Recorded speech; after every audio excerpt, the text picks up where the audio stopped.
సేవ చేయాలని రోషం పుట్టాలరా. పట్టుబడితే దాన్ని తాడో పేడ తేల్చిందాక నిద్రపోకూడదురా. రోషం లేని బతుకు నీచమరా, కుక్క కంటే హీనం అది అని చెబుతా నేను.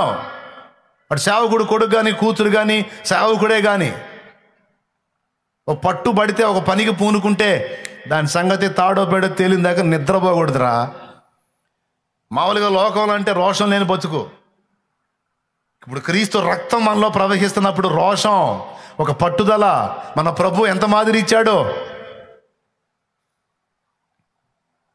ఇహాన్ని పరాన్ని రెండింటిని గెలిచి జయించిన వాడే నిలబడ్డాడు. ఆయన బిడ్డలమని చెప్పుకుంటున్నాం మనం. ఇహాన్ని పరాన్ని రెండింటినీ సాధించాడండి. రెండింటినీ గెలిచినోడు బిడ్డలమని చెప్పుకుంటున్నాం. రోషం ఉండొద్దు, సిగ్గు శరం ఉండొద్దు.